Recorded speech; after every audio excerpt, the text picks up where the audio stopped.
Zapraszam Was na mój ranking miast w grze The Sims 4.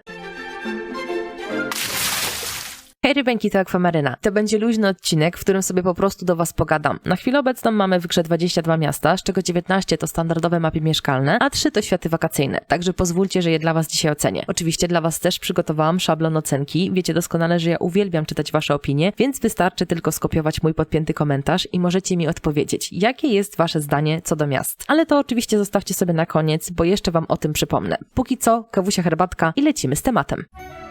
Tak się prezentuje przygotowana przeze mnie tabelka i mamy tutaj 6 rubryczek. Pierwsza w kolorze niebieskim, to najczęściej wybieram. I są to miejsca, które uzupełnię na samym końcu, bo będę przeciągać miasta z pozostałych rubryczek właśnie do tej. Następna rubryczka w kolorze zielonym to bardzo dobre. I tutaj wpadną miasta, które są na przykład piękne, pomysłowe i praktyczne. Kolor żółty, ciekawie wykonane, to miasto, które może nie jest idealne, ale jest bardzo intrygujące, nieszablonowe, fajne do odkrycia, pomysłowe i tak dalej. Szara ramka, czyli zwykłe. To otoczenia, które są totalnie przeciętne. Nie są rewelacyjne, ale też nie są złe. Pomarańczowy kolor to niedopracowane i są to miasta, w których zabrakło kilku rzeczy, które mogłyby sprawić, że to otoczenie byłoby troszkę lepsze. Czerwona i ostatnia rubryczka to najgorsze i tutaj chyba wiele tłumaczyć nie trzeba, są to po prostu simowe niewypały. Także rybeńki, wiecie już mniej więcej jaką mam tabelkę przygotowaną, to teraz przechodzimy do oceniania. Na początek mamy wierzbową zatoczkę. Prawie w każdym przypadku ten świat jest otwierany jako pierwszy. Jest dość prosty, nieskomplikowany, dzielnice są zachowane w tym samym stylu, ale nie są faktycznie identyczne. Znajdziemy tutaj mnóstwo ikonicznych postaci, popularnych dla całej serii. Tak naprawdę jest to dobre miasto na start. Niby są to przedmieścia, ale obszar jest rozbudowany. Tło też się całkiem nieźle prezentuje, bo w otoczeniu mamy chociażby ten piękny parostatek, no i też nie zapominajmy o jeżdżącym tramwaju. Chociaż ja generalnie ubolewam, że ten tramwaj nie może na przykład zabierać simów z początku na koniec mapy, no ale uważam, że to nie jest jakiś wielki minus. Po prostu szkoda, że tego nie ma, bo byłoby to dla mnie fajne. No i ogólnie jak dla mnie dzielnice są dość fajnie zrobione. Sąsiedztwa nie są ani za duże, ani za małe. Można sobie to wszystko fajnie zagospodarować, można sobie fajnie naprawdę stworzyć własne dobre otoczenie z miłym tłem. Fajne jest też to, że mamy tutaj ukrytą leśną polankę, która jest dość urocza i majestatyczna. Więc myślę, że ta zatoczka, z racji nawet na sentyment, powinna znaleźć się w kategorii bardzo dobre. O wierzbowej się trochę rozgadałam, to tutaj niestety, ale trochę poskąpię, bo drugie miasto to Oaza Zdrój i w ogóle to miasto do mnie nie przemawia. I tak jak ogólnie lubię pustynne klimaty w filmach, tak w grze one do mnie totalnie nie przemawiają. Ale jest kilka elementów, które lubię. Na przykład jest ciekawa ukryta parcela, czyli zapomniana grota. I tam jest naprawdę przyjemnie, majestatycznie, tajemniczo. Lubię to miejsce. Jeszcze generalnie lubię Wielkiego Dinozaura, bo kojarzy on mi się po prostu z Parkiem Jurajskim, za którym strasznie szaleję i też troszkę z Flintstonami, czyli bajką z dzieciństwa. Ale generalnie Oaza Zdrój trafia jak dla mnie do kategorii zwykłe, bo uważam, że tutaj szału nie ma. Trzecie miasto to New Crest i w sumie jest to ciekawe otoczenie, bo jest totalnie czyste i dosłownie czeka na to, aż gracz je zapełni. Ale czy faktycznie tak się dzieje? Szczerze Wam powiem, że nie sądzę. Myślę, że większość z Was to otoczenie ma tak czy siak puste, ewentualnie wykorzystuje je do pomniejszych jakichś tam budowli i tak dalej. Oczywiście są to tylko i wyłącznie moje przypuszczenia, ale myślę, że osoby, które dopiero łapią się za wyzwanie budowania New Crest, faktycznie po prostu mają to miejsce wtedy zapełnione. Ja osobiście używam tego otoczenia do testowania gry, first looków i ewentualnie budowania jakichś pojedynczych elementów. Więc w sumie dla mnie New Crest może po prostu trafić spokojnie do kategorii zwykłe, bo jakichś większych rozgrywek po prostu tutaj nie prowadzę. Czwarte miasto, Promenada Magnolii, pochodzi z dodatku Witaj w pracy. I to w sumie jest najmniejsze miasteczko z całej gry. I tu, kochani, jest mi troszkę przykro patrzeć na ten parostatek, który pełni funkcję tylko i wyłącznie makiety. Szkoda, że w tym malutkim otoczeniu, w którym się w zasadzie nic nie dzieje, twórcy nie dodali jeszcze możliwości zwiedzania tego statku lub po prostu chociażby wejścia na niego, nawet symbolicznie. Tak czy siak jest to kolejne miasto, które trafi do kategorii zwykłe, bo oprócz ładnej okolicy, niestety, ale naprawdę wieje tutaj nudą. Piąty w kolejce jest Winterburg, czyli miasto z dodatku Spotkajmy się. Ja osobiście kocham to otoczenie i wcale nie mam jakiegoś ulubionego miejsca czy parceli, po prostu kocham to miasto za całokształt. Mamy tu wyspę, mamy przedmieścia, niewielkie miasteczko, jest Emilka, czyli simowy potwór z Loch Ness, są stare mury i opuszczone klify. No serio, dzieje się naprawdę dużo ciekawych rzeczy w tym otoczeniu. Ogólnie lubię tu grać i uważam, że jest to jedno z lepszych miast w całej grze. I w sumie pokuszę się o słowa, że dla tej okolicy warto kupić ten dodatek. Dlatego, kochani, w moim rankingu to miasto trafia do kategorii bardzo dobre. Szóste miasto pochodzi z dodatku Miejskie Życie i jest to San Myshuno i aż mi się po prostu buzia cieszy, jak o tym mieście już mówię. Ja osobiście jestem ogromną fanką mieszkań i apartamentów w The Sims 4 i bardzo mocno lubię to otoczenie. Jest ładnie i ciekawie wykonane. Tło też robi wrażenie. Podoba mi się most, po którym jeżdżą samochody. Ten pociąg, który jeździ między budynkami. No każda dzielnica ma swój własny styl, a zarazem wszystko się ładnie uzupełnia. Uwielbiam to miasto i liczę, że będzie więcej takich metropolii, bo póki co mamy przedmieścia i takie typowe malutkie domki w grze, a ja potrzebuję czegoś takiego właśnie jak San Myshuno, z rozmachem, z pompą. Ale ja nie jestem zaślepiona tym, że po prostu San Maishuno mi się bardzo podoba. Po prostu uważam, że to miasto zostało naprawdę dobrze wykonane. Mamy festiwale, mamy ogólnie fajnych sąsiadów. To wszystko naprawdę dobrze wygląda. Także kochani, nic tylko grać, zwłaszcza jeżeli po prostu lubicie klimat miejski. No i oczywiście, kochani, chyba was to nie zdziwi, że miasto San Maishuno trafi w moim rankingu do kategorii bardzo dobre. 7 to Forgotten Hollow i to niewielkie miasteczko z pakietu rozgrywki Wampiry. Uważam, że jest tam zachowany naprawdę fajny, trochę mroczny klimat. Panuje tam czasami taka smętna i gęsta, tajemnicza atmosfera i ja to naprawdę lubię. Jest to idealna miejscówka dla czarnych charakterów. I wiadomo, tam nie tylko wampiry muszą być złe, ale jeszcze inne postacie magiczne, czy chociażby postacie na przykład z Disneya. O, one też tam świetnie pasują. A skoro o tym wspomniałam, kochani, to w sumie zapraszam was na mojego kopciuszka, bo tam macocha i złe siostry właśnie były wampirami i w sumie ubolewam nad tym, że w tym mieście nie zrobili na przykład aktywnego cmentarza dla simów, tylko znowu mamy tutaj coś w stylu zajawki, w formie oczywiście makiety. A póki co, to otoczenie leci do zakładki ciekawie wykonane, bo mogłoby być troszkę większe. Na 8 miejscu mamy Bridgeton Bay, czyli miasto z dodatku Psy i Koty. I powiem wam szczerze, że nie jestem fanką tego otoczenia, ale zachwyca mnie taki trochę jesienny nadmorski klimat, ta wielka latarnia, pomost z łukiem weselnym i sam park dla psów. Jednak mimo wszystko nie wybieram zbyt często tego otoczenia, chociażby do mieszkania i zraża mnie fakt, że często pada tam deszcz. Raz tam mieszkałam w swojej rozgrywce i padało dosłownie cały czas, aż musiałam się stamtąd wyprowadzić dla po prostu świętego spokoju. No właśnie, a skoro o świętym spokoju mowa, to mamy tam jeszcze cmentarz dla zwierząt, który jest, uważam, że naprawdę fajnie zrobiony i bardzo go lubię, jest mega klimatyczny. I w sumie jakby tak podsumować to wszystko, to nie będę jakoś specjalnie surowa dla tego otoczenia, mimo tego, że nie jest moim ulubionym, bo trafia ono do kategorii ciekawie wykonane. Numer 9, czyli Delson Valley, miasto z dodatku Zostań gwiazdą. I tu zaczynają się pewne schody, dlatego że miasto nie posiada tego, co faktycznie mamy na podglądzie. A mowa tu chociażby o plaży. Szczerze wam powiem, że nie mogę tego faktu przeboleć, bo patrząc na to otoczenie, pierwsze co mi przyszło do głowy to pomysł na domek na plaży. Fajnie ustawione domki na piachu z dostępem do morza, no cudo. To by było coś bardzo wyjątkowego, na pewno troszkę mniej egzotycznego niż Sulani. Ale niestety, jak się okazuje, mamy na rysunku plażę, a tu plaży po prostu brak. I to dosłownie. No ale jeszcze omawiając wady, to drażni mnie ilość samochodów, które tutaj mamy. Nie wiem, czy twórcy zrobili to specjalnie, czy chcieli po prostu się z nami troszkę podrażnić, bo jest to jedyne miasto, które na mapie podglądowej ma samochody, więc sądziłam, że coś z tego może wyniknąć. I śmiejąc się, czekam do tej pory. Kolejna sprawa to samoloty i helikoptery i policja na sygnale. To jest takie ekscytujące, że takie elementy się faktycznie pojawiają w otoczeniu. Szkoda jednak, że nie w rozgrywce, bo na pierwszym miejscu stawiam rozgrywkę, a dopiero potem ładne widoczki. Natomiast jeśli chodzi o pozytywy, to dzielnica na wzgórzu ma piękną panoramę. Do tego wszystkiego mamy jeszcze Aleję Gwiazd, która również jest fajnie zrobiona. No i ukryta dzielnica biedy pod mostem też jest ciekawym elementem, ale niestety nie mogę tego przeboleć, że jednak jeżeli chodzi o samochody, to nic z tego nie wynika. No i mimo wszystko, że odebrali nam możliwość posiadania domków na plaży. Mamy pierwsze miasto, które trafia do kategorii niedopracowane.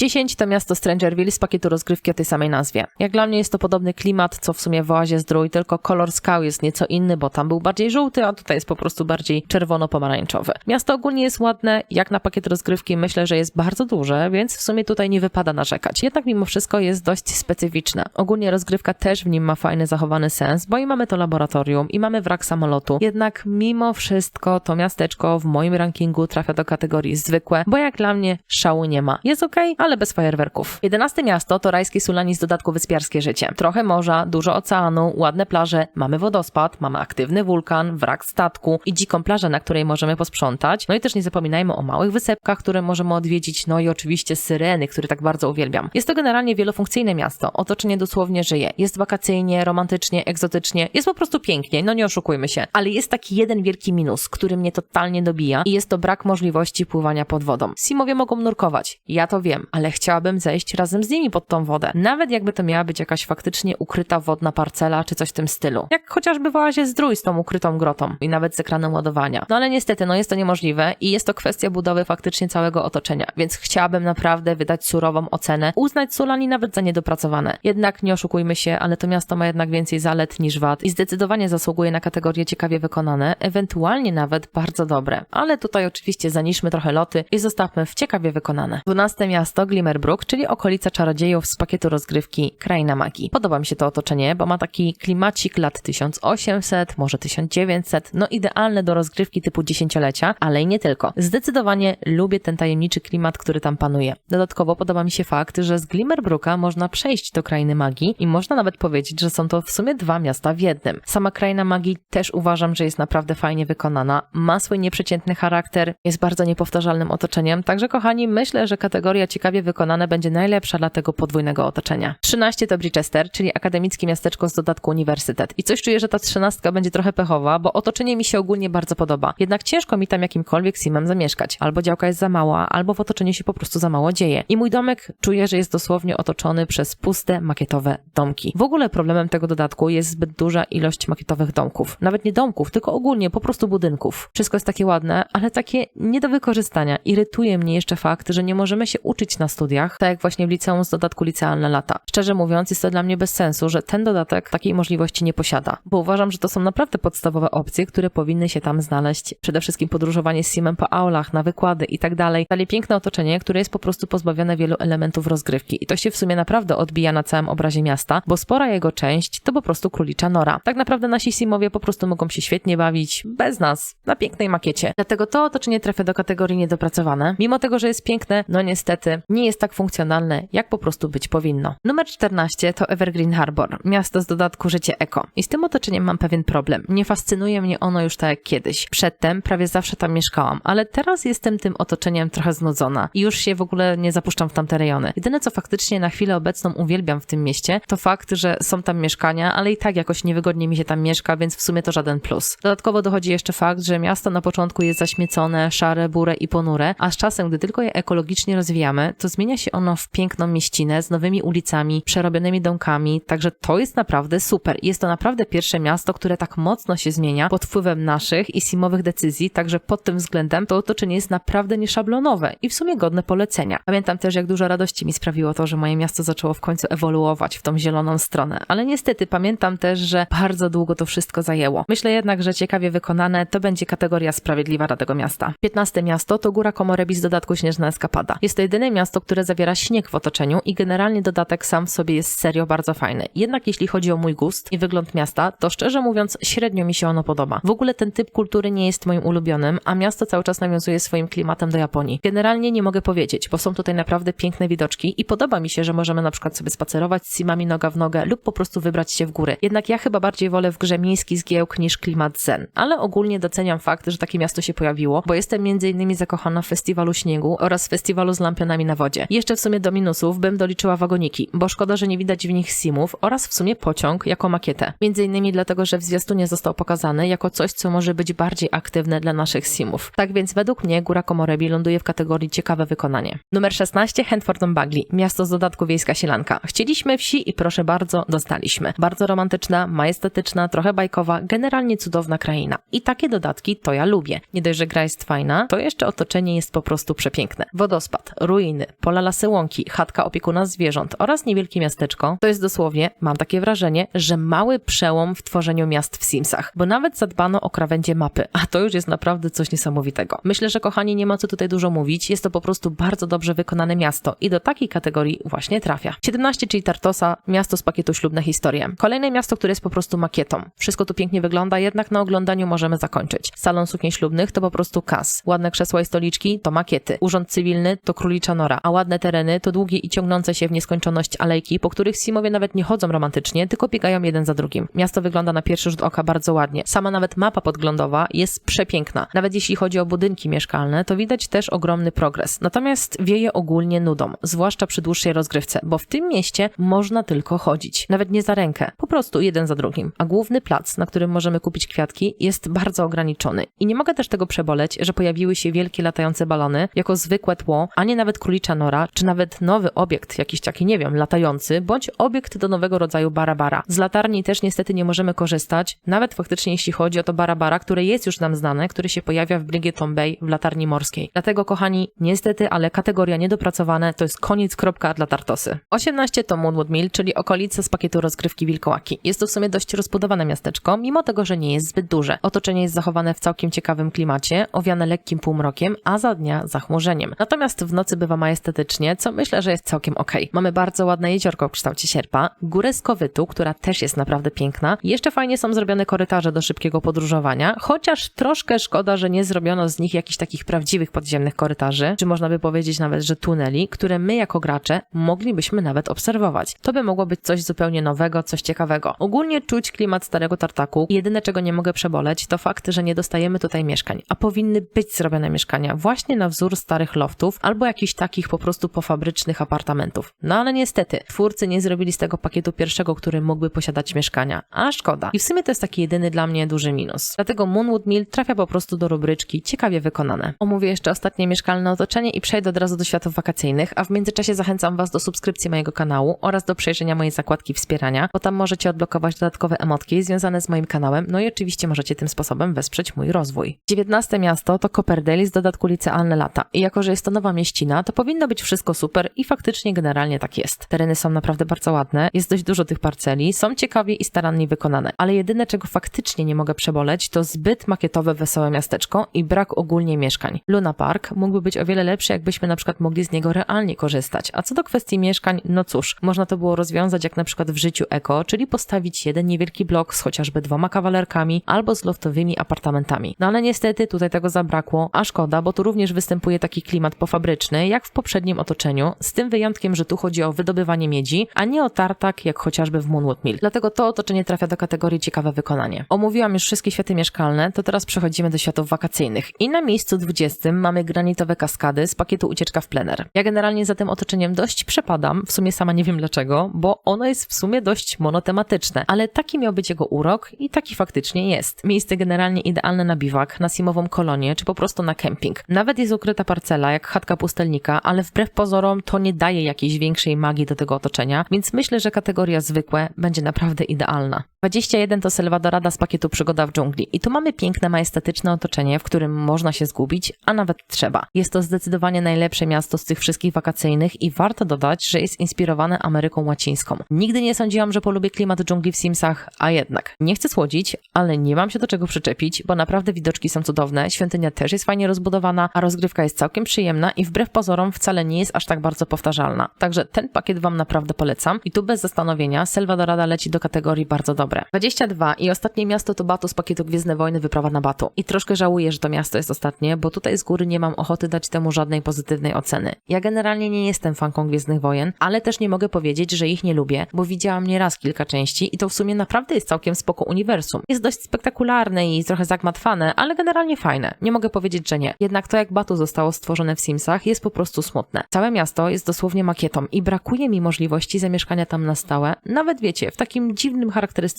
domku. Nie miałabym naprawdę nic przeciwko, gdybym mogła tam zamieszkać pośród jakichś kosmicznych istot, nawet w ramach jakiejś tam chwilowej rozgrywki czy zachcianki, ale niestety zostało nam to zabrane, a właściwie nie zostało nam nigdy to dane. I uważam, że nawet jakbym była wielką fanką Star Wars, to byłabym tym pakietem po prostu rozczarowana. Z drugiej strony widoczki i budynki są całkiem ładnie wykonane, no ale co z tego, jak ogólnie większość miasta to po prostu królicza nora. Dlatego niestety, ale to miasto jako jedyne trafia do kategorii najgorsza. I myślę, że chyba spodziewaliście się tego, co? No i teraz przyszedł czas, żeby powiedzieć Wam, jakie miasta ja wybieram. I na pewno będzie to Wierzbowa Zatoczka, New Christ, Winterburg, San Myshuno, Forgotten Hollow i Sulani. I póki co gra mi się tam najlepiej, ale to nie jest tak, że ograniczam się tylko do tych miast. Ja po prostu w ostatnim czasie faktycznie troszkę ich nadużywam. Ja już wyraziłam swoją opinię, możecie się oczywiście z nią nie zgodzić, ale wiadomo, szanujmy swoje zdanie, nawet jeśli jest odmienne. Czekam teraz na Wasze opinie i dajcie mi koniecznie znać, jakie miasto Wy uważacie za bardzo dobre, ciekawie wykonane, zwykłe, niedopracowane, a jakie za najgorsze. Tak jak już wspomniałam na początku, ściągawkę rankingu zostawiam Wam przypiętą w komentarzu, także skopiujcie ją sobie i odpowiedzcie mi na te pytania. Dziękuję Wam bardzo za uwagę, dziękuję również swoim cudownym wspierającym za pomoc w rozwoju kanału i Was ponownie zachęcam do tego, żebyście wpadli w zakładkę Wesprzyj. Także kochani, ode mnie to wszystko, trzymajcie się cieplutko, na razie, cześć, pa! Mówiłam, że jestem fanką miejskiego życia? No to właśnie sąsiad zaczął wiercić, jak tylko odpaliłam nagrywanie.